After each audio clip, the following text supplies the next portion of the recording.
Have you ever seen those special TV shows or movies? You know the ones that are so wonderfully, unintentionally bad, but they bring you so much joy and captivate you, but for all the wrong reasons. Well, we here at Watch Rewatch absolutely live for these underdog gems. So buckle up, Busters, and please allow us, Colin and Cadence, a sibling duo who share a passion for such cinematic excellence, to take you on a wild ride through all the TV shows and movie plots you never knew you needed to hear.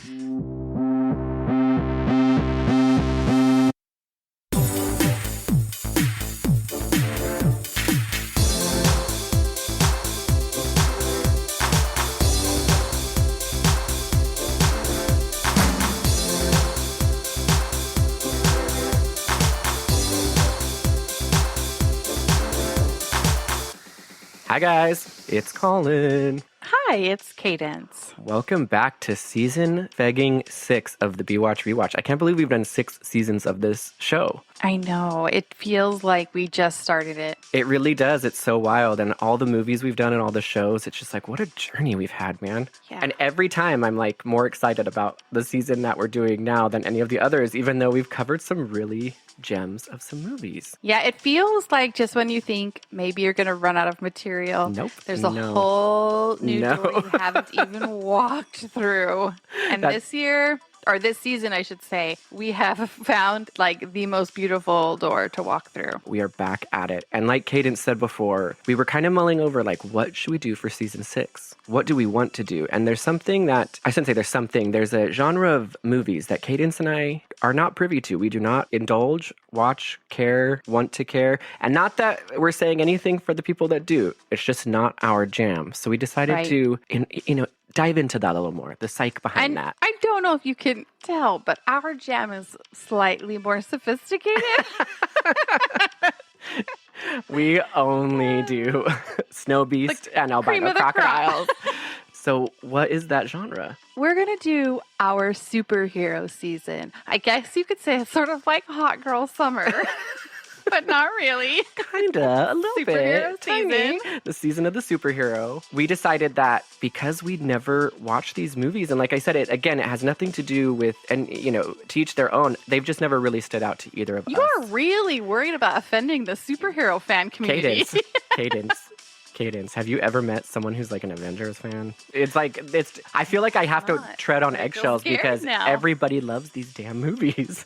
I feel like if I say anything negative, we will be attacked. Okay, well taken then off public the air. Service announcement. I appreciate you looking out for us. I guess I've never encountered, and I'm now scared to encounter, but You've never encountered him because you haven't done this podcast yet, openly said. That's true. I'm just tempting fate now. You are. You can't just walk into places and say, like, I don't like superhero movies. You will get harassed. It's awful. Maybe. Well, you seem pretty freaking confident about it this whole time. And now you're like, I don't know, maybe. I'm like shaking. I'm like nervous that someone's in my house listening. Yes, it's superhero movies. And we're kind of doing like the evolution of hero movies over time. And I think it'll be really fun because, like I said, I've never seen any of these. It's a whole new world. What if I just become the biggest superhero movie fan? The thing is that I don't think that the movies we've chosen are going to be the movies that convince you that this is the genre. We should make that very clear. We're going to make that very clear. We're still on B-Watch territory, you guys. We're still doing movies that are exceptionally, wonderfully bad. But that's like, I'm kind of excited to see. Any B movie I'm excited to see. I'm excited to open it. I'm excited to open my arms to those movies. I thought maybe you were referencing the door that I mentioned earlier. Open it, like the door to that genre that we talked about. But open your arms to these movies is even better. It's more tender. We haven't chosen blockbuster superhero movies. We haven't chosen the critically acclaimed superhero movies. Oh, well, that's basically I think that by now our listeners know that any movie that's on B-Watch Rewatch is not going to be A critically acclaimed masterpiece, except for Face Off. Colin, I was going to say, have you seen the scores for Face Off? Which I was mind-fegging blown when I saw. Remember, I was freaking out. I was like, it's got a 93%. People loved it in the 90s. People love Face Off. And I think love those night dentists. I think Anaconda was a pretty. Actually, we have. I was going to say, yeah. There's a couple of them that we love dearly that we thought were bad, but apparently they are well-loved classics. Okay, sometimes we're wrong. Sometimes that happens. Today we are doing the 1996 classic starring Pamela Anderson. At the time, she was going by Pamela Anderson Lee in the classic Barb Wire. This also ties into our Baywatch days, like when we very first started, because we did Baywatch Hawaii, and in Baywatch Hawaiian Wedding, as we remember fondly, Pamela was playing CJ, owner of CJ's Bar and Grill. Yes, Carmen in Hawaii. Carmen Electra had to dance there on Tuesday afternoons at CJ's Bar and Grill. And she was the inventor of the sun wipe. Oh, CJ, bless her heart. Instead of just pouring sunscreen in your hand and lathering your body, you take a bunch of tiny little wet wipes and then slowly wipe your whole body down with them. She was getting somewhere. I mean, she had to bankroll CJ's Bar and Grill somehow, and she did it with the sun tanning wipes. Also, are you not wiping it off when you're putting it on? I just don't understand how that really worked. And how do you know you're fully covered? Your sunburn streaks are going to be real bad. I have a lot of questions about CJ. It's okay, CJ, though. You are making enough money to keep that bar and grill open, so respect.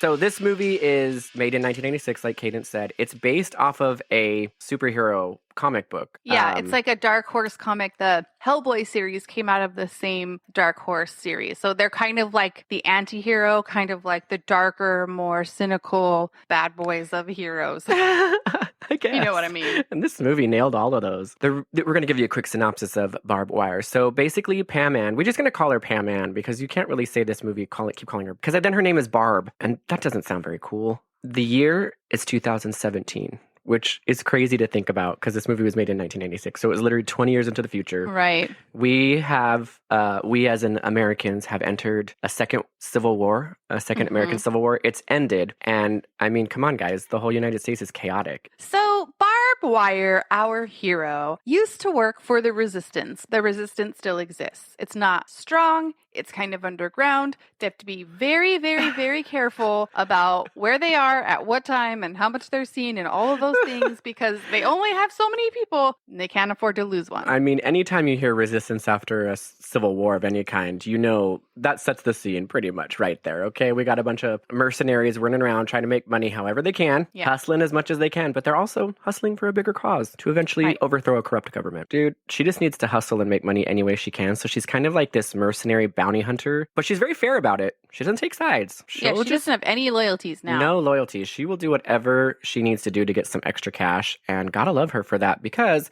she's also running a bar called the Hammerhead at the same time. How do you do all of this? She's got CJ's Bar and Grill, got to pay Carmen Electra. Now she's got wet wipes. She's got wet wipes. How do you do it, girl? So that's how we're introduced to Barb Wire's character. And at the very beginning, let me tell you, she is no nonsense. None. I mean, I feel like it's important to say that this movie opens with a lot of text to explain the Civil War.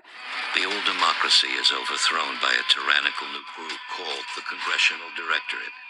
Every city in the nation is under martial law, except one, Steel Harbor, the last free city. A secluded island of shrinking independence, it is a place marked by chaos and crime, providing a home for a new kind of mercenary. But in the middle of the text, what happens? But then boobs, wet boobs, non-stop boobs, and then it goes back to talk about the political environment of the United States. There's all these political prisoners. The war has divided people. Boobs. Back to what I was saying, the war has beaten down the economy. Wet boobs, water hose boobs. I wonder who actually paid attention to that at all? Like, who was actually trying to, like, aside That's from probably you? why I had so much hard time. I couldn't quite jump into the story, and I was so confused. But I promise you, it was just like I tried to start reading the text, and then I'm just like, I can't with all this water and all these boobs. I can't. So much water focus. and boobs. And also, she's in this, like, not really bikini, but spiky kind of bra thing to where her areola It's just like a barely it's a is covered. leather dress that zips up, but there's no like bra or underwear underneath. Does that make sense? Oh, so it's like totally. Okay. Duh. Yeah.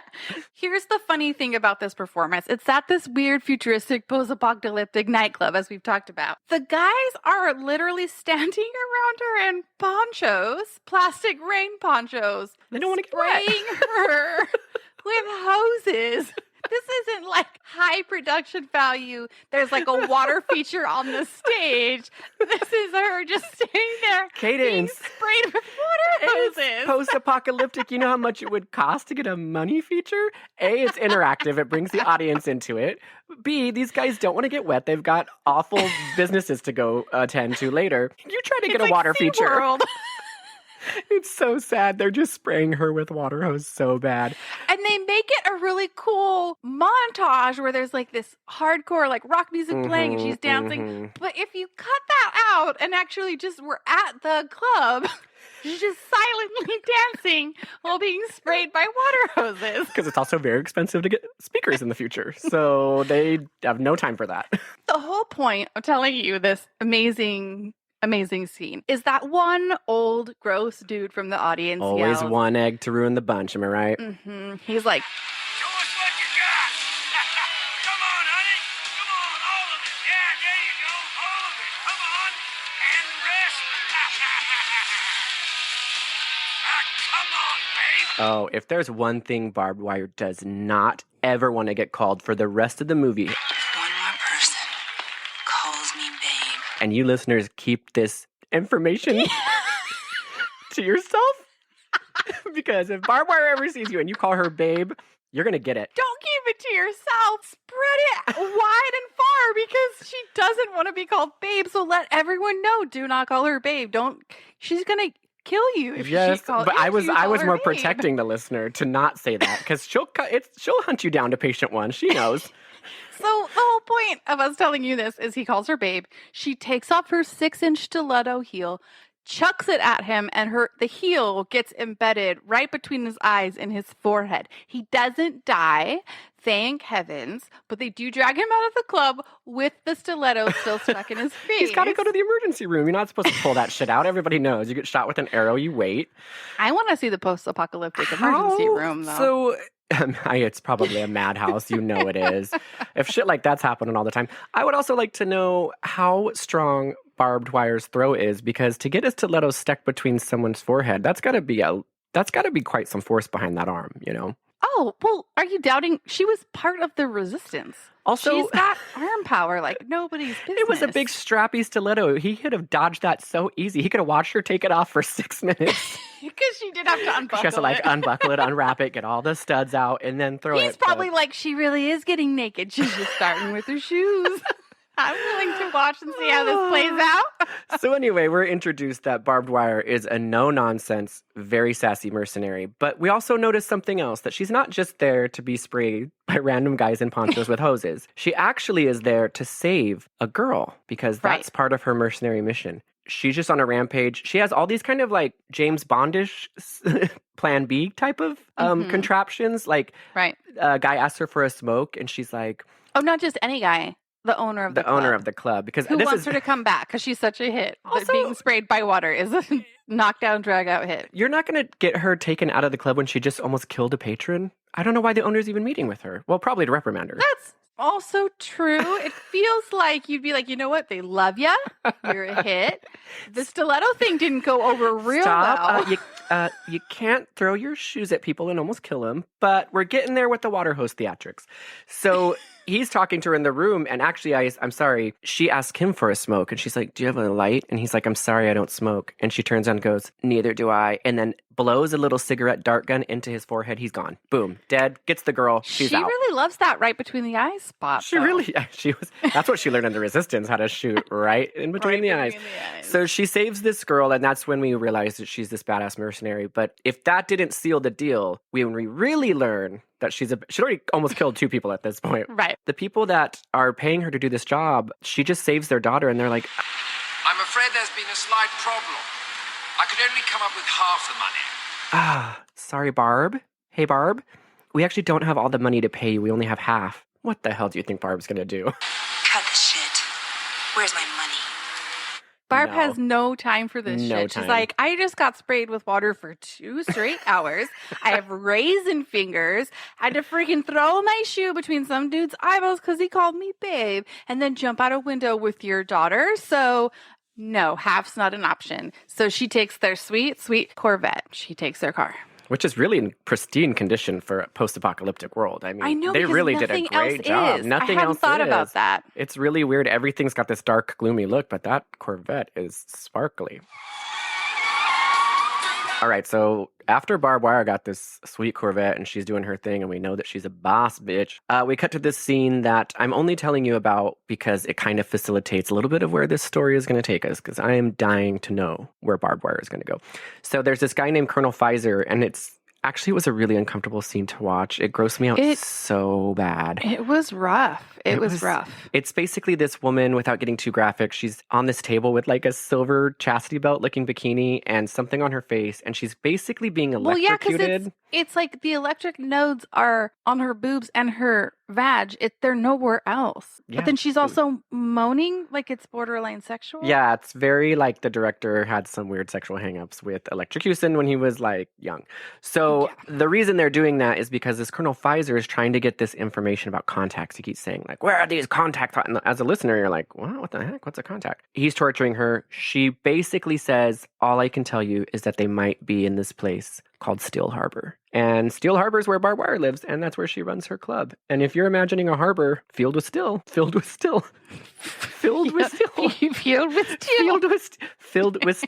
you got that right. They did really good on those visuals. But let's take a break real quick, and we're going to have Professor Cadence come in, and she's going to break down what the hell these contacts are and what they have to do with the story. Take it away, Cadence. Yeah, because these contacts are not people. They're not contacts like scrolling through your phone contacts. They're eye contacts. In the future, everybody's identified by their retinal scan. There it is. So you can have a fake ID, but sorry, friends, if the cops retinal scan you, they know who you are, and there's no escaping it. To get into your own apartment, you have to have a retinal scan. Like, to really do anything. I think for I cannot talk. For post-apocalyptic America, it seems like a lot of really nice technology to be able to get around. You think they would revert back to regular IDs.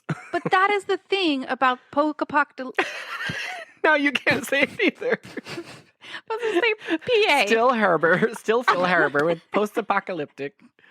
About the post-apocalyptic. Oh my God, that's the second time. In the post-apocalyptic world, they have a lot of futuristic technology while at the same time using weirdly analog technology. Mm-hmm. So it'll be like there's this retinal scanner that identifies who you are while someone's like typing on an old school typewriter while there's like a black and white monitor. It's all mixed and It matched. reminds At me one of point, Battlefield Earth, where they try to make it like futuristic, but it's just an office. Like they have security cams that work the same way, but they just put a few different little things on it. Yes, it is so much like that. And at one point, Pamela Anderson's like reading this pile of like computer printouts, but it's the old computer paper with like the holes on the sides that you have to tear off. MS-DOS status. Yeah, it's piles and piles and piles of these papers, which A, you don't know why she's reading them, but B, you're like, what the hell? This printer is like not even from 1996. It's from like the 80s, but this is 2017. You're retinal freaking scanning people. You came up with this crazy technology that this contacts are everybody needs them, but you're like printing stuff up. On I know when you get your retina printer. scan to go into your apartment, is it like 3 days later you get a printout? It was actually you. You're confirmed, and it unlocks. Like, how does that work? You're right. The technology's not quite matching up with the outcome here. But anyway, continue. It cracked me up. So the point is that because everybody's retinal scanned, the government has come up with this really important technology that these contacts that you put in your eyeballs can basically make you you can be anybody. You can be anybody. Wow, so it's the one thing to fool the surprised. system. I know. I'm surprised it took this long for them to figure out that you could probably just make a contact. If I'm wearing contacts in my eye and it has a little mark on it, I can't get through airport security, you guys. It's not that hard. I do clear, you know. Here's the thing that's also confusing me. Okay, wait. Because I was like needing to clarify. People are like, what the fuck are you talking about? Scanning your eye. So that's why I said I do clear, but it sounded really obnoxious.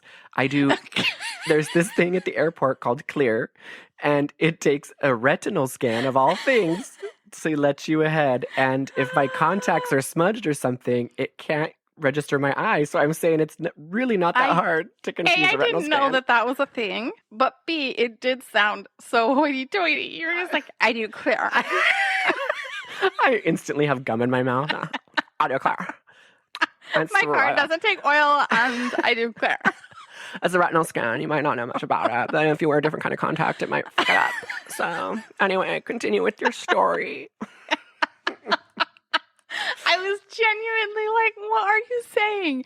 So the point is that, well, and now that I'm really unraveling it, I don't for sure know if the contacts, well, because if you come up as a nobody, if they're just like, sorry, we can't read your identity, then like they still probably won't let you on the plane because you don't exist. So I don't know if you can like preload it with the information of who you're trying to be. I don't know. These are details I don't know. The movie doesn't go that far into it, but it does say that you can be anybody and nobody. So I do think that there's a little bit of a, you're right. They're going to be like, oh, your eyes are registering as anybody or nobody. Get on that plane, girl. I mean, you can't argue with the eyes. Can't argue with, I don't know. They're the window to the soul. You cannot fuck with these retinal scans. So whoever you are, you're doing the right thing. I love it. Or like they think, evolution all of a sudden kicks in and they're like, your evolutionary self is like, you know what? They can find us through our eyes. Start evolving the block. So like, I guess this is bound to happen sometime. You're one of those eye blockers, aren't you? It's like a whole subspecies. Okay, so basically the resistance group and the government are both looking to get a hold of these precious contact lenses that can make you anybody and nobody. Right. Right? And that's where the movie, just think of them as the holy grail of the movie. Like our whole story, Barb Wire's whole story revolves around getting these contacts. All right, one more thing to note. We promise we're trying to make this as simple as possible, so just bear with us. When I say that the resistance wants these contacts, there's someone very specific in the resistance that we learn about in this weird torture electric confrontation, erotica. And her name is Dr. Cora, and she's trying to get these contacts because she has the technology to save the resistance. And if she can just get those damn contacts, she has the technology to save the resistance, but she doesn't have the technology to just make another pair of contacts that block out your eyes. That's a lot riding on contacts. A lot riding on contacts. And think about how often you lose your contacts. I know. It makes me have a whole new respect for contacts. And remember, you guys, this is the sickest story, but I used to think contacts was kind of disintegrated. I was just going to say, are you going to talk about how you thought contacts disintegrated? I'm a very clean, organized person, okay? Cadence can testify. I can testify to that. I was trying to say attest to that and testify to that, and I said attestify. I can testify to that. I'm very clean and organized, but I did think that contacts was kind of disintegrated, and I used to wear the dailies. I thought they disintegrated, so I used to just kind of take them out and flick them on our hardwood floor. You guys, so sick. But A, they don't disintegrate. They turn into these hard, like, full glass crystal shards that can cut you very, very deeply if you step on them. And so then I was like, Alex was like, please don't do that anymore. I was like, okay, I won't. Fine, I'm not going to do it anymore. I do clear. But instead, I started just putting them out. And I can't even say this story. Putting them in the little slot between my mattress and the bed. And when we went to move and took out the mattress, it was Crystal Contact Palace, you guys. It was a full big spires of crystallized contacts. It was so sick. Please stop doing this. And you're just like, you'll never know. Exactly. I was like, oh yeah, tell me not to do this. I'll be real sneaky. And I just used to put him in you guys, it was so nasty. And then when we moved, I was so embarrassed because So you're talking about like the head of the bed, right? Like where the mattress meets the bed frame kind of a thing. Yes, we had this one where it like sits on it. 'Cause So I'm between the thinking of your headboard, bed frame. yeah, between the headboard and the mattress, there's a little area. And again, I was also kind of thinking they disintegrated. So I was like, out of sight, out of mind. No pun intended. And no, they don't. And it was so embarrassing because the movers came and they're moving everything. And they're like, what is this horde of shriveled contacts? And Alex was like... Never know when you're about to need them. So sick. And Alex just kind of looked at me they're like, oh, you, like kind of like a disappointed. With his German disappointment. I was like, oh, okay. Anyway, That's so side note funny. about that's so sick. Oh, it's so gross. I don't do I that love anymore, it. you guys. Your I don't. crystal I put palace my of crystal palace contacts. of contacts. But anyway, this Dr. Cora needs these contacts to complete this look. And again, it's a lot riding on it. I told you she got plastic surgery. Girl got her hair done. Girl got the whole Very thing. true. She needs to complete her look. And just the whole rest of the United States civilization lies on these contacts.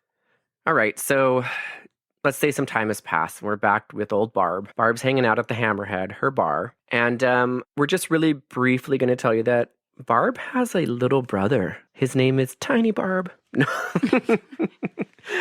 Barb's baby bro. Barb's baby bro. No, we're just introducing you to him because he kind of plays a little bit of a role, but he's also blind. And Right. you think that it would be like, oh, he's blind and he should have manners. I don't know, maybe... He's blind and he should have Maybe blind people, manners. maybe he should be endearing. No, he's not. He's a skis ball blind man. Chanel number 5.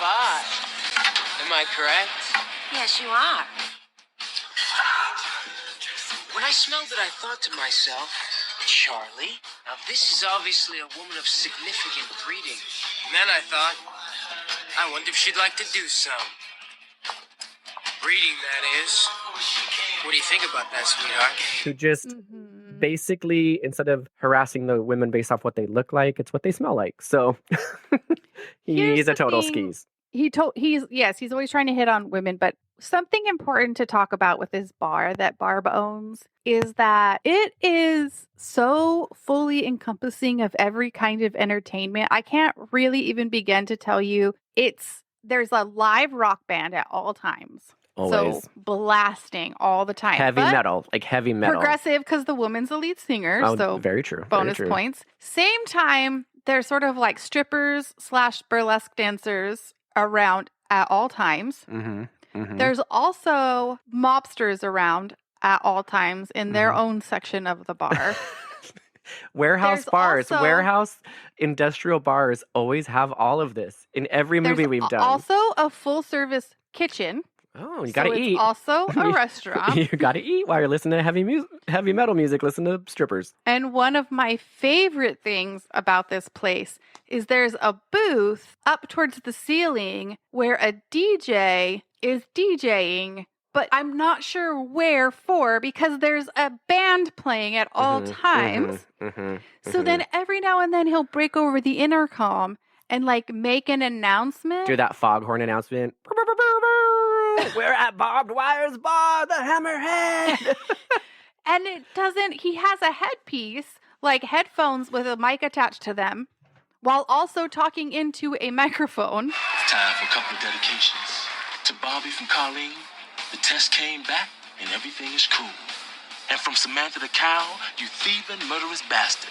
If I ever see you again, I'll rip out your eyes and plug up your ears. Damn it, I don't just tug at my heartstrings. Now here's a little rhythm for you heart-sick boys and girls. I can't tell It's the where future. the broadcast is going. It's the future. Nobody knows. It's just one of those features about Hammerhead Bar that I haven't quite unwound. But let me tell you, when I say there's something for everyone at this bar, it is pure chaos all the time. I love it. Post-apocalyptic chaos at Hammerhead And of course, Bar. everything is chain link. You know what I mean? Well, chain linked is and the walls. and chain linked and semi-barbed wired. But whatever. I'm not Barb Wire. I don't know how to run a club. I don't have a bar to run. That's how she gets out of every conversation. If something gets sticky, she's like, I have a bar to run. So I don't know how Barbed Wire imagines to do all this because all that's going down. She's got a Michelin star restaurant to run, but she's also up in her office taking off a side hustle. This man is saying, Barb, you're the best in the biz. I would grudgingly be better by knowing. I'm trying to do an alliteration of I B's. was like, it's taking you a while to say this, but okay. Alliterations with the letter B is kind of difficult. But he's asking her, Barb, you're the best in the business. Figure this out. So the job is she has to basically deliver one man to some black market dealers. They promise her, don't worry, it's an easy in and out. Just grab him, bring him to us. You'll make 20,000 Canadian dollars. Canadian dollars? Wow. Do you not remember that's like a very specific conversation? Because he tries to pay her in American and she's like, 20,000 Canadian now.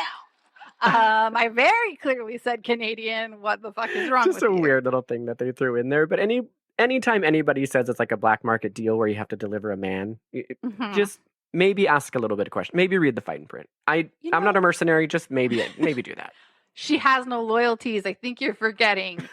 She does not care. She's got a restaurant to run. Of course, she's just like, I don't care. Just, okay, who is he? What does he look like? Just tell me what he looks like. I have a bar to run. As long as I can keep the hammerhead open and I get Canadian money, I do not care. She's like a frazzled mom. Like her hair's up in a bun. Like, okay, just tell me what the guy's name is. Like, okay. She's like, okay, stop. Move that over there. No, the lighting goes over here. Okay, who am I delivering?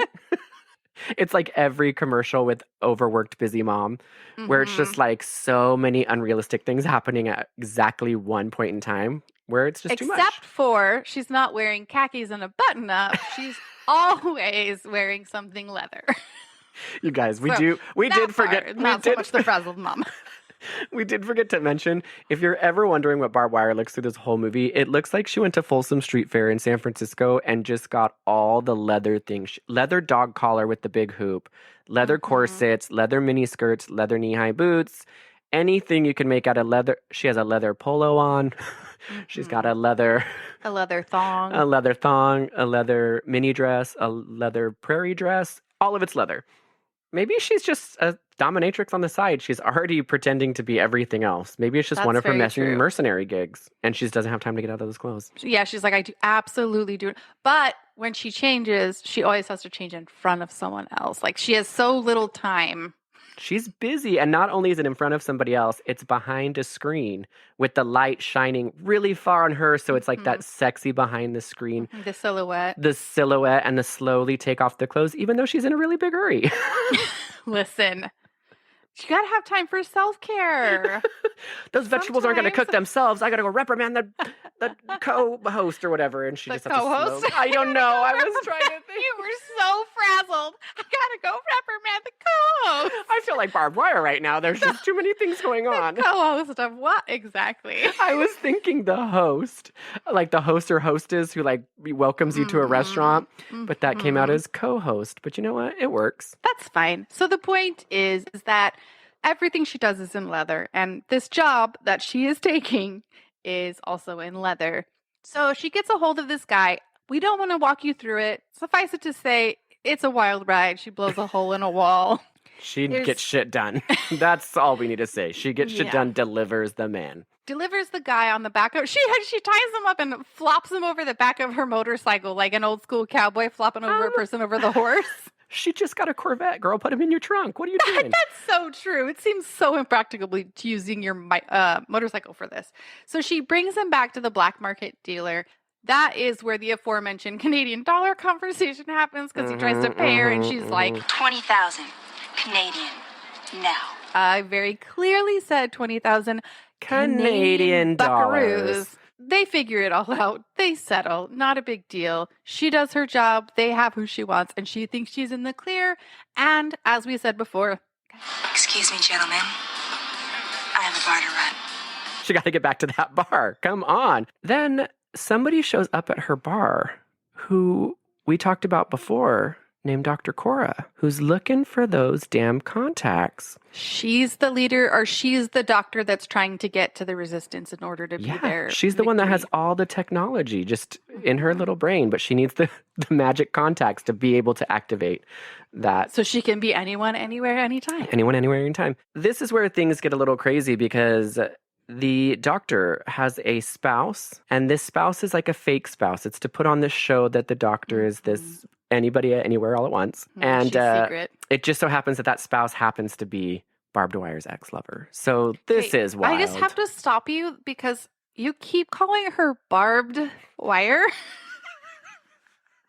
And it's very clearly Barb, like Barbara. You're like, well, Barbed just has this ex-mother, and Barb's little brother, and Barbed is Bar, and I'm like, it's Barb. The name Barb. You're right. I have said Barb this whole time because I'm It's thinking even of an saved, actual. The audio file's even saved as Barbed Wire. I'm thinking of actual barbed wire. It's called Barbed Clearly. Wire. Clearly. Not Barb Wire. I can't get over it. I have called her Barbed this whole time. Also, when I was a kid, if it makes you feel better, I thought it was Bob Wire. Bob Wire? Yeah, like I thought it wasn't Barbed Wire. I thought it was Bob Wire. We all just fucked up the Barb Wire. Oh my gosh, they should have had Barb and Bob Wire. That would have been amazing. Oh, that should be your brother's name. Blind Bob Yeah. Wire. Okay, let's pretend his name's Bob. So obviously this is a little bit tricky situation if the ex-lover from the Resistance is hiding at your bar with his fake wife, who's also a scientist that could potentially save the world if she gets a hold of a pair of contacts. Yeah. That is another day in the life of Barb. She's like, you know what? I have a bar to run. I got a bar to run. And she just exits. Got a bar to Do run. not want- Bye. Bye. In the process of them kind of hiding out and trying to figure out their next move, the black market dealer to whom the man was delivered earlier shows up, and he's like, You put these in your eyes, you get through any retinal scanner. Congressional or UN. I was going to sell them, but my buyer fell through. I have these contacts I really need you to buy. She's like, I don't buy. I don't sell. you and I both know that I do not buy or sell. I have zero interest. He's like, well, I've got a they're- kitchen to run. I got a bar to run. And he's like, they're worth $1 million. Like, just take them. Because it turns out, my fellow listeners, it turns out that the man she captured was the government agent transporting the lenses they were in his eyes. Oh, shit. She didn't even realize Yep. she had the holy grail of this movie in her possession didn't at even one know it. point. And she was so careless, blowing holes in the walls, flopping them over the back of a motorcycle. Contacts fall out pretty easy sometimes, you know? No idea. But anyway. It's like Crystal Palace. It's like Alice. So she's like, I absolutely want nothing to do with this. And he's like, God damn it, Barb, I can't. They'll kill me and you know it. The Congressionals broke into my office. They slaughtered everybody. They were looking for me. With or without these, I'm a dead man. he knows what's coming because he knows how desperately these things are needed. But Barbed He doesn't Wire is a wanna little be- bit. Barbed Wire is a little bit like she doesn't know as much as he does. She's kind of like, Relax, Schmitz.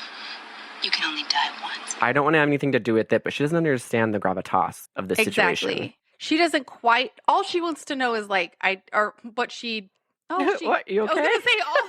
She, You got a bar to run. I have a bar to run. you know what? I have bar to run. Bye. I don't want to do this anymore. What I was gonna say is all she wants to know is she doesn't want to have anything to do with it. But none of that sentence made sense. All she knows is she wants nothing to do with it. She tells him to leave, and she walks out of the room Because she's but got a bar to doesn't- run. Because she's got a bar to run. She doesn't physically keep eyes on him, though, because on his way out, he stops in the kitchen and underneath the vegetable preparation station, he hides Retinal contact lenses. the contacts. So unsanitary. So Yeah. unsanitary. She's going to get So a they're Michelin in star her taken away. possession. They're going to be like, are these contacts in the vegetable preparation What did he put station? them in? Did he put them in a glass? He just like They pops are them up? in, no, they're in a little, Container. I don't want to say contact lens. canister, but it's like a little cylinder. It's a filled with futuristic- water, like liquid, and the ends are like screwed on silver. Yeah, it looks like the old school like Polaroid film camera, the little lens caps things that they came in, the little cylinders. Yes, but it's see through. So you know what I'm saying. You got to see So it's like- got to it's make sure like those liquid. contacts are in there. Yeah.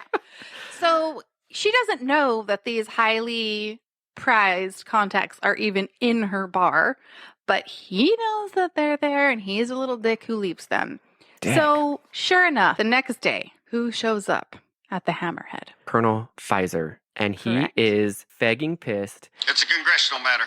I can assure you, citizen, that if we discover that you're involved, the consequences will be abrupt and severe. Barb, I know you've got a kitchen to run. Come out here. She's like, I don't know what you're talking about. I don't have him here. Literally don't know. And he's like, I'm not having any of this. No, Barb, this is the end. I'm destroying this bar. I'm furious at this. Yes. He destroys the Hammerhead, you guys. The DJ station, the kitchen, the burlesque Breaks stage, every glass the stripper in stage. the place. Oh, he's not fucking around. The thing that cracks me up, though, is that they are searching this bar high and low for the contacts while simultaneously destroying it and making it incredibly hard to find them, while not even going upstairs when there's clearly a whole other level to this bar that they have not even begun to look at. And they're like, bye. You know what? That's the management, okay? That's the management rooms. I don't want to get into the paperwork of this. But I'm thinking the same thing. Why in movies do you destroy things if you're just trying to find something? It feels like it's like putting you 2 steps back. I know that part of it was a punishment because he's like, oh, you don't want to tell me? Well, then I'll take away everything that's precious to you. I 100% get that. First, though, find what you're looking for and then implement the punishment. Make your own life easier. I agree. Colonel Pfizer, you do not just go in and say, where is this thing? And someone says, I don't know. And then you destroy the place. Like, look high and low, then destroy it as a punishment. I totally agree. And she's also confused because she's genuinely like, listen, I do not have it. But they know because they have their sweet GPS tracker system. Always. They're like, the black market dealer was in your bar. Like, we tracked him. We know he was here. And she's like, yeah, he came to see me, but I didn't want anything to do with it. So she genuinely is in the dark about the whole thing. But still, they punish her. They fuck up her bar. They ruin everything. They're just big assholes. And do you think for a second Barb Wire is going to put up with this? No feggin' way. So after the devastation, moment of silence for the Hammerhead. You know, R.I.P. Hammerhead. Also, Colonel Pfizer, that's like so many people's jobs. Like, this is the freaking end of this is like post-apocalyptic. Like, people need this work. They cannot pay their retinal scan bills without working at this Michelin star restaurant run by Barb, okay? It's just getting to me. And somebody he knows probably worked at Hammerhead. He's going to feel like a real big dope. Yes. But after the commotion has settled down, guess who actually produces those contacts? Yeah, we have no idea how. No idea how. Bob. Little brother Bob. Little brother Bob, the blind brother. Contact lenses. Yeah. Like these? He somehow found them and gives them to Barb. And she's like, this is our ticket to Europe. I want these out of my life. They've already ruined my bar. And also, yeah, she's like, my bar is busted to smithereens. So even though I'm not normally into buying and selling, I will absolutely sell these so we can get out of here. And for some reason, after the whole movie requesting her payment in Canadian money, she wants to run away to Paris. Don't. Maybe she's thinking like French Canadian dollars. I don't know, Barb. We don't know where her head's at, but she's at least thinking a little business-wise now. Because she makes such a point every time to be like, Canadian dollars, Canadian dollars, Canadian dollars. And then she's like, we're going to go to Paris. And I was like, I truly thought this was building towards an escape to Canada. But I have no idea where you want to go now, Barb. She's just really specific about the type of money she wants to be paid by, okay? But she's like, oh, I have this old friend. His name is Big Fatso. You heard it right. And I think Big Fatso will probably buy these contacts. So they all go. The doctor, her fake spouse, little blind brother Bob, and Barb all go to Fatso to sell these contacts. Well, let me just sort of set the stage real quick, because Big Fatso is not in like a normal space. No. He's in a junkyard. Junkyard. Then you hear this big booming voice. I thought I'd be hearing from you real soon. You're like, that must be Big Fatso. Then he is sitting in the scoop of a giant bulldozer. He's so fat. I guess that's the point of the whole thing, because his actual name is Big Fatso. I know, yeah. We're not tiptoeing around it. He must be so fat. I'm not calling anybody names. That's his actual character name. And so he's sitting on a couch in the scoop of a bulldozer, being lowered down to her level so he can talk to her while eating. I know. And because he's so fat, he has to be eating all the time. So he's eating a giant turkey leg. Yes. So that was the big reveal. Fatso. And he's wearing, but you know what? Big Fatso, more power to him. In this glum world of black leather, he is wearing a very brightly colored, what looks to be some kind of muumuu. And you're correct. He does have style. He's spicing up, got a little color to this grim movie that we see. And because he's big fatso, Barb is going to butter him up by bringing him donuts. Donuts. Obviously. I wonder I want to know their backstory. I want to know how Barb knows Big Fatso. Was he part of the resistance in the past? Probably not, because he's sitting in a bulldozer. How did he become king of the junkyard? What does he do? He has found his own little niche where he's like, he's sort of a mercenary as well. Like, he's found a way to sort of make money through this whole weird junkyard system, Civil War situation. And he's got his junkyard kingdom. So she goes to him. She says, listen, 1 million Canadian. And he says, okay, well, meet me here tomorrow at this time. Bring the contacts and I will give you your money. So that's the plan. Well, is that the plan that actually happens? No. Little blind brother Bob gets snatched up by Colonel Pfizer because I think maybe the GPS tracker at one point showed that he had them. I don't know how Colonel Pfizer found him. Let's just blow past that. He gets kidnapped. You guys, Colonel Pfizer tortures poor baby blind brother Bob so hard, he dies. Yeah. He dies. And blind brother Bob is like, I don't know where these contacts are. I don't know what my sister did with them. He really has no clue. He's just an innocent bystander. Well, actually, he found them at the bar, so not quite so innocent. But I don't think he realized. I was going to say, he did know they were there, but he may not know where they are at that exact moment. Yes. But R.I.P., moment of silence, not only for the Hammerhead Bar, but for little blind brother Bob. And I want to say that Colonel Pfizer, interestingly enough, doesn't put the metal electrocution bikini on little brother Bob. I guess that's just saved for like the sexy spies. Only for sexy female spies. They're the only ones that get that electrocution treatment.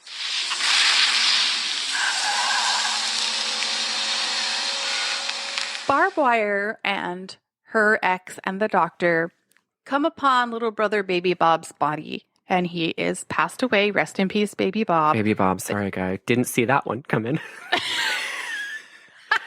I knew it. Continue. She's furious. And the Wouldn't ex you is be? like... Wouldn't you be if you came across my little blind dead body and you know I got tortured to get contacts that I somehow gave you? I absolutely would be. Would you avenge my death like Barb Wire? Obviously. First, I'd have to go put on my leather. Then I would do it. Obviously. I couldn't do it in my regular clothes. So she's like, I'm really, truly getting the fuck out of here. Like, I'm going to meet Big Fatso no matter what. And I'm selling these stupid fucking contacts that are ruining my life. And I'm getting out of here. And they're going to Paris on Canadian dollars. On a Canadian Air dime. Canada has the best flights to Paris. Also, how do flights work in a post-apocalyptic world? Like, that's if you're having you're having retinal scans all the time, like, who's getting on these planes and where are they going? And like, how do you regulate that? And if it's a whole civil war, like the country's divided. Like, are you flying over a border? Is that allowed? Do you need a passport? Do you need an ID? Are other countries involved? Like, what is going on? And is the Civil War is this post-apocalyptic Civil War situation only happening in the United States? Because is it going to be like you fly to Paris and Paris is just carrying on as completely normal? You know what? Someone needs something to hope in, okay? Because I'm thinking the same thing. They make it a real grim world out there. Steel Bay it's red all the time. The clouds, so it's like volcanic nuclear blast. So I am thinking like she just escapes to Paris on those Canadian dollars and they're just eating baguettes at the Eiffel Tower. Everything's cool over here. They're just like, I have no idea what's going on in America. It's fine here. Like, we're just strolling. It's not clear. But she's got a dream. She's got a dream and she wants to get it. Yeah. So anyway, she's just like, I'm getting out of here. Like, this is horrible. And they're like, but you can't screw the resistance over like that. You know, we need those contacts and you can't, like, just doing this is going to ruin everything. Like, we'll never win. And she's like, just trust me. I'm Barb. Just trust me. I'm Barb and I got a bar to run. Here's where it gets a little sticky. He gives her the briefcase of money. She hands him the contact canister. Something already feels super fishy about this because Big Fatso is also in a very different mood than he was the other day. Not gorging a chicken leg the same way. It just everything is a little bit different. Barb, my barbed wires are tingling. So in the moment, that she thinks she's free, that she's got the money and she's getting to Paris, all of a sudden, Colonel Pfizer and his whole squad comes tearing around the corner. Nice work, Mr. Big Fatso. I'm the man. And Big Fatso starts laughing so hard. And he's like, You'll love this, Barb. Not only do I get the lenses, but I get $1 million bounty on your head and $1 million bounty on the head of the good doctors who turn you both over to the congressional. And not to mention the $750,000 credit on the debit card. Don't you just love it when a plan comes together? Barb Wire's, she's so sad right now. She's like, Big Fats, I thought we went way back, dude. I thought we had a relationship. Why are you treating me so bad and calling me a moron? yeah, I thought I was making the best choice I have is with money. for me in that moment. But the cops do, guys. They surround her. They want those contacts. And it's kind of both because it's like at this point, she has like aided criminal activity and she has gotten supplies for the resistance and she had the contacts and they just want to be rid of her because she's such a cool cat that they're like, she's making our life so much more complicated. Let's get her the hell out of here. It's like two birds with one stone. Right. They get the contacts. They get Barb Wire out of the picture. Exactly. Win-win. Duh. So, you guys, the police are going to win this one. I mean, as a viewer, that's what I'm thinking. Barb's over. Contacts are She's that. outnumbered. She's outnumbered. She's out of the picture. No way, Jose. No. Stop that fucking thought process right now. Barb, good old Barb, has a way out. And she gets out because she has a grenade. Somehow, don't ask questions. She's got a grenade, Listen, okay? Barbed wire is barbed wire for a reason. And she has. Don't ask where the grenades come from. Just trust her on this. So this Jesus. What? Woo. Nevertheless, this creates a confusion and Barbed Wire gets out in her armored I cannot stop. Hold on. Yeah. So due to the grenade, she makes an escape. And We're having a real hard time with this grenade talk. You and I are struggling real hard with the grenade talk. I don't know what it is about this particular. Maybe I'm just so excited about this particular part. Of the I am. movie. I'm trying to figure out how Barbed Wire gets out of this one. So after the grenade goes off, she escapes in her armored vehicle. The listeners out there might be wondering, wait, armored vehicle? When did this pop up? How does she have one? How is she getting away in this? We saved this little juicy piece of gossip for this part. The police, they don't, or Colonel Pfizer doesn't thoroughly, we already discovered he didn't thoroughly search the upstairs because that's where the spies were hiding. He also, though, didn't thoroughly search enough because there's a secret basement in the Hammerhead. That's right. The Hammerhead had a basement filled with armored vehicles, grenades, guns, explosives, whatever you want. She wasn't just running a bar and a restaurant and a strip club and a burlesque club.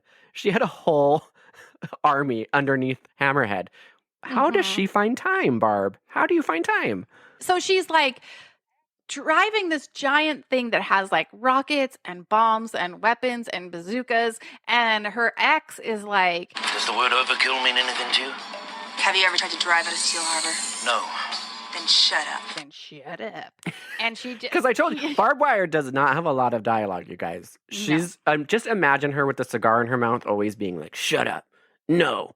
Give me my money. Canadian dollars. Paris. She doesn't ever really talk a lot. She's just kind of that rough and tough, she's smoldering, mysterious, dark, always wearing leather. You know, you get it. So she's driving this armored vehicle, and because she has bombs and explosives, she's able to make a pretty fast getaway. She ends up in the heart of course, the industrial steel yard, because that's where all things end up. So she ends up in the harbor, and at this point, it's basically a showdown between her and Colonel Pfizer. The only other person who's kind of participating is the doctor and the ex. Who's the resistance guy. But the doctor's not doing any of the fighting or anything because she's got to lay low. She's very important. She's essentially the weapon. You're right. I guess you would say those are the four main characters, though. Barb, the doctor, the ex-lover, and Colonel Pfizer. It's the showdown between Barb, Colonel Pfizer, and her ex. Right. So on one side of the Steel Harbor, you've got the ex fighting one of Pfizer's men on top of a really high crane, and it's cool. he conquers. Cool shot. I will admit, it's a cool shot. Kicks him off. Yes. The other side, though, you have Barb Wire and Colonel Pfizer on another crane. Mm-hmm. And they're slowly being like hoisted into the How air. did they get on those cranes? Higher. How did they get on the crane? Because like you can't run up those things. Like it was one of those fighting sequences where like first she's on her motorcycle, then he's in a car, then he gets a bulldozer, then he runs her in, like catches her motorcycle in the bulldozer, then the bulldozer gets picked up by the crane. It's like one of those weird. And I think that's great. I think it's creative. But if you take out the montage of it all, that's a lot of effort to go start the cars, to go start. Where do you get the keys for these cranes? Where do you get the keys for these bulldozers? You know, is she just sitting there, sitting in her car, waiting for the bulldozer to come slowly pick it up? Like, you have every opportunity to get away from that bulldozer. And she's on a motorcycle when that happens. So Yep. she just sort of leisurely... I feel like there's a lot of opportunities to get out of these situations, so it just feels really suspicious that they get into them. Anyone, continue. Barb Wire and Colonel Pfizer are being hoisted up onto this crane slowly. She's kind of trapped. She's trying to make an escape. She finally gets free, and she gets close enough that she can reach the lever to like let go of whatever the crane is holding. Which, what is the crane holding? Obviously, it's Colonel Pfizer. Colonel Pfizer. He doesn't think that she's got access to the lever, and he thinks that he's got her basically caught. Classic. And he says, This is just like my favorite song. I got you, babe. Oh, remember earlier, you guys, how we said she does not like to be called babe. Oh, boy, howdy. What do you think happens? She says, Don't call me babe. and she cranks the lever and drops Colonel Pfizer to his death. Oh, riveting, Barb. I mean, that's a lot to go through, Barb. You just found out your brother died. Fatso turned on you. Your bar is nothing. Like, what is motivating you to pull that lever, you know? I just want to know. That's so deep. So she makes her escape, and then we get to the final scene of the movie. She gets the doctor and her ex-resistance lover to the plane, and he was like, I appreciate that you got us here, but without the context, there's no way we're getting on that plane. This means nothing. All of this means nothing. She turns around. When she turns back to them, she has the contacts in her hands, and she said, Put these in. You guys, they were in Barb's eyes the whole fegging time. I could not believe she had them in her eyes. And you're probably wondering as a listener, like, when did that happen? We don't really, did it happen before blind brother Bob died and was tortured, or after, or what? We don't know. Here's a little bit of the question I have, though. The woman who is the doctor is a Black woman. Mm-hmm. She puts the contacts in, and they are the baby Ice blue. bluest They make contacts. they make her full Santa girl, Jack Frost eyes. They're like icy blue. Not just blue eyes, like ice blue zombie eyes. They're very blue. Very synthetic shade of blue. So doesn't it seem like if you're going to be anyone, anywhere, anytime, that those just need to be clear?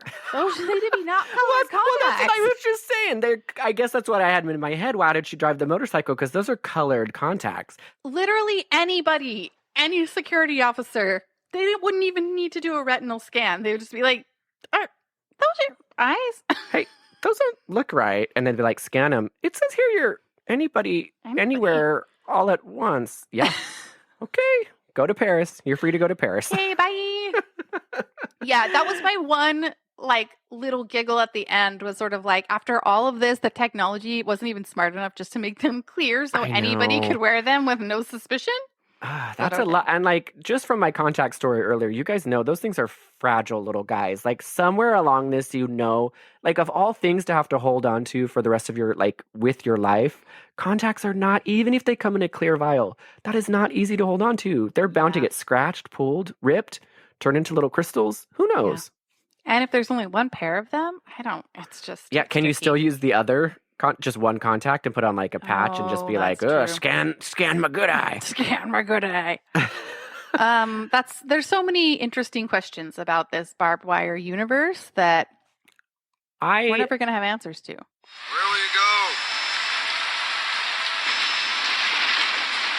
Well, I hear Paris is nice this time of year.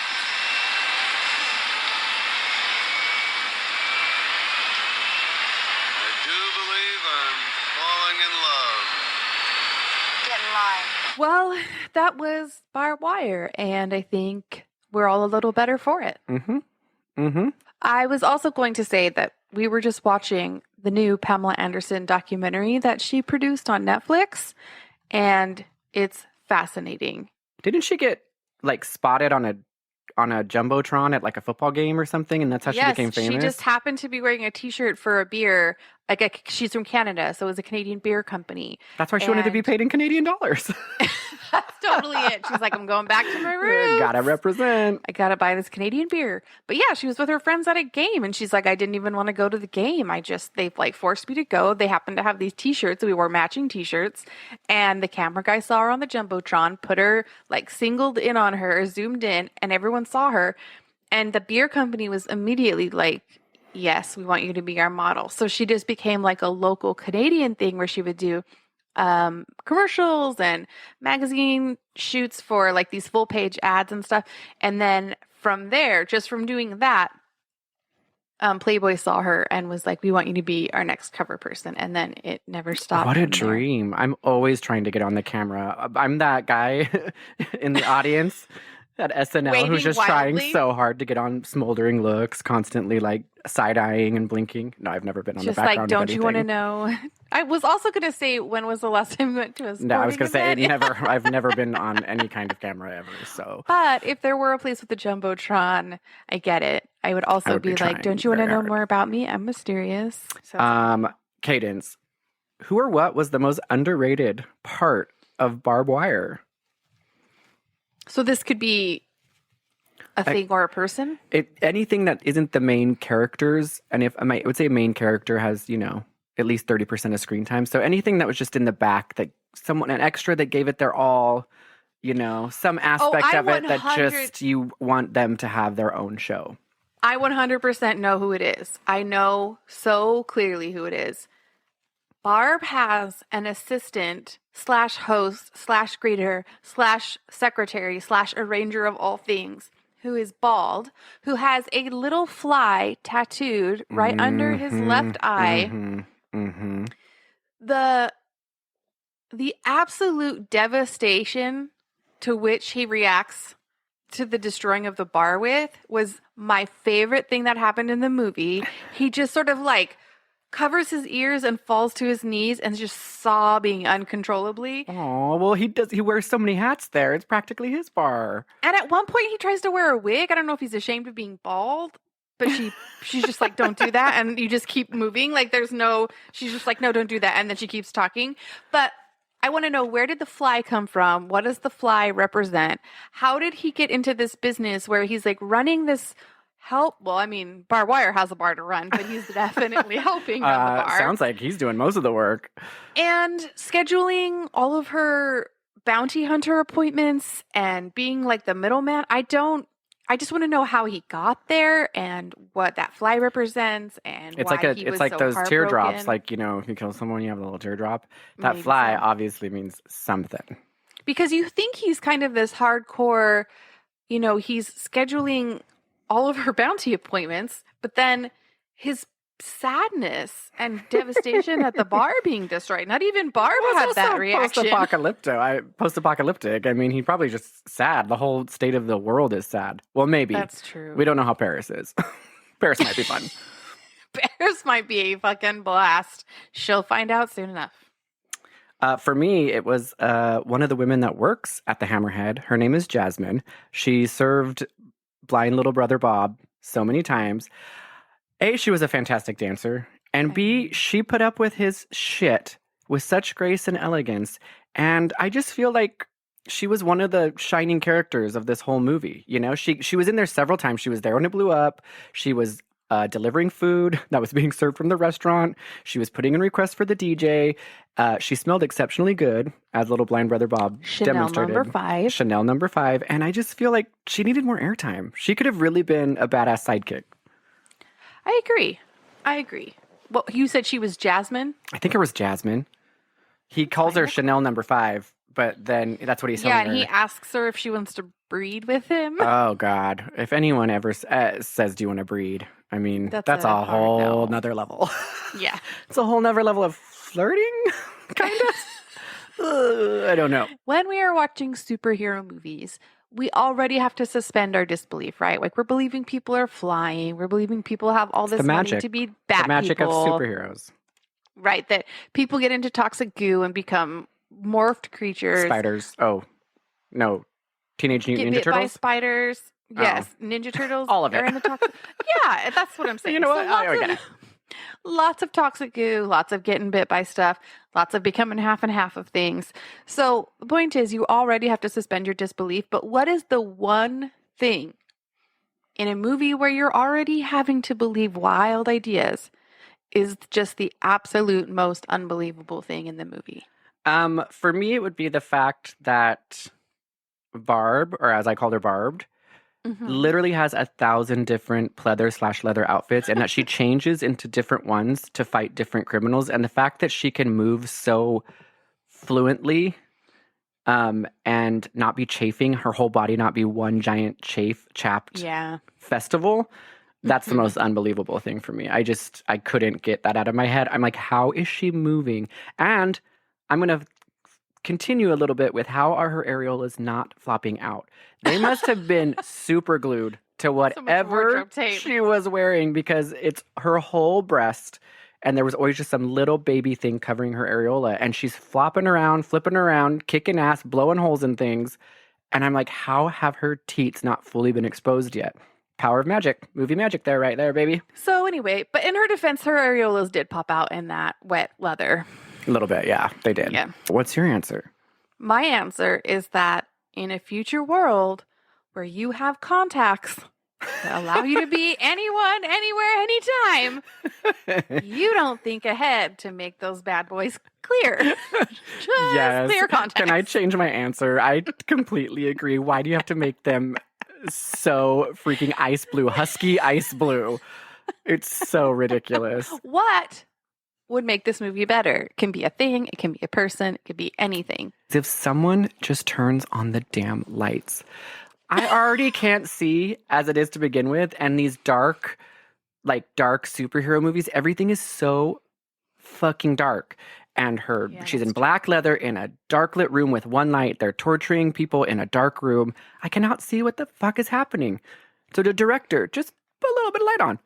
Put a little candle. I don't know, just a little bit to maybe make me see just a tiny bit better. I think that what would have made this movie better is when all the on-screen text at the beginning is explaining the dire situation and giving you all of the basic information that you need in order to watch the movie, it wasn't interrupted by boo, boo, boo, boo. Just give me the information. Let me soak in it, because I didn't understand what was happening or what the plot was for at least 15 to 20 minutes. I had a small glimpse of what it's like for you to watch. Oh, you know what it's like to be in Colin's world. I was lost the whole time. And I was so confused. I just was not able to follow it. It was too distracting in the beginning. It's like to subliminal. Just watch this woman be sprayed by water in her leather. I was just like, I will never think of anything again. It's like subliminal messaging. It's like you can't actually think of the plot because just boobs come to mind. What is it, like Pavlov's dog? Like it's as soon as you hear these words, boobs just come to your mind. I kind of felt the same way. I just remembered this from the movie last night, from the documentary. This might help, give some context. So, because I was thinking about how it was really hard to follow what was going on. Pamela Anderson said that at the time they were about to make Barb Wire, things were really, she was at the top of her game, pretty much with Baywatch. She was one of the most famous women in the world. Yeah. She had just married Tommy Lee. They were everywhere all the time. Her name was so recognizable that during this huge, blow up of her career, essentially, they decided, well, Barb Wire is going to be freaking humongous. It's going to be a blockbuster. So let's rework everything. So she said they made the mistake. You are loving swallowing right now. I know, my mouth feels so dry. Take a sip of water, girl. You are grossing me out. You are a pure old man, I feel prepping. I've never used my mouth before. I do not understand what's happening. I don't know if I'm hyper aware of it because I'm talking. At least get a little away from the microphone. It's like you get excited and then you get closer to the microphone and you're like. And so she likes it. It's so gross. I know. I had that know what? thought, Like, I need a little bit of water. You know how sometimes you become like hyper aware of how your body works, and you're like, how do I breathe? Like, do I close my mouth? Do I breathe out my nose? Do I swallow right now? Like, I was like thinking about how you have to be like hyper aware of your mouth when you're recording, and then And how you have to get it all lubed up. You have to get that mouth all lubed up before you talk, and then do one big swallow. I panicked. Oh. Anyway, continue. So this was going to be a big blockbuster. Hold on, now I'm gonna be overthinking everything I do. Let me swallow. Okay. So they were like, it's going to be a really big blockbuster. Let's put everything behind it. So she said they made the mistake of, sorry, I'm not stop laughing.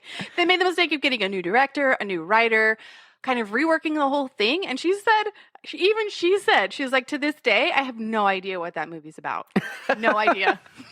So I was like, okay, I feel not so bad. You and I had to put our brains together. Like, even you're good at it, and we still were like, wait, what did that person do? Wait, what did this person do? It was very confusing, which I think happens when you try to do like a whole comic book universe in an hour and a half movie, you know? That's so true. And I still stand by that. Had this been done like today, it could have been really successful. I just think the tone of it wasn't quite right, but I really like the idea of this cool anti-hero bounty hunter lady. How would you explain this movie to someone in one sentence?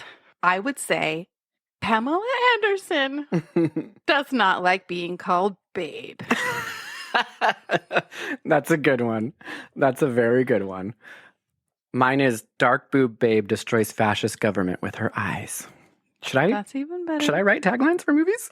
I absolutely think that you should.